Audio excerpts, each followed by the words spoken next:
আল্লাহ তাআলা কিয়ামতের দিন সাইয়েদনা নূহ আলাইহিস সালামকে বলবেন, নূহ তুমি কি দাওয়াত পৌঁছিয়েছো তোমার উম্মতের কাছে? নূহ আলাইহিস সালাম বলবেন, হ্যাঁ আমি পৌঁছিয়েছি। এবার নূহের উম্মতকে আল্লাহ জিজ্ঞেস করবেন, হে নূহের উম্মতেরা, তোমাদের নবী নূহ কি দাওয়াত পৌঁছিয়েছে?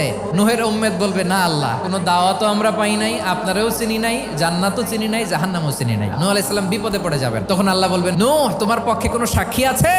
নূহ আলাইহিস সালাম বলবেন, আছে। কে? উম্মতে মুহাম্মাদি। তখন আমরা বলবো, আল্লাহর নবী নূহ আলাইহিস সালাম তিনি আপনি যা যা বলেছেন ঠিক তা তার উম্মতের কাছে পৌঁছে দিয়েছে। এবার নূহের উম্মতের সাথে আমাদের ঝগড়া লাগবে। তারা বলবে, তোমরা আসছো আমাদের হাজার হাজার বছর পরে, তোমরা কি করে জানলা? তোমাদের সাক্ষী ধর্তব্য হবে না? আমরা তখন বলবো, আমাদের কোরআনে তোমাদের নবীর নামে আল্লাহ তাআলা একটা সূরা নাজিল করেছেন, সূরাতে নূহ। দিন রাত এক করে তোমাদের কাছে তিনি দাওয়াত পৌঁছেছেন, সব আমরা জানি। আমরা যখন বলবো এই কথা, নূহের উম্মত চুপসে যাবে। তখন আমরা সত্য বলেছি কিনা এটা আল্লাহ তাআলা জানতে চাইবে বিশ্বনবীর কাছে। তখন বিশ্বনবী আমাদের পক্ষে সাক্ষী দিবেন। আওয়াজ করে বলেন আল্লাহু আকবার।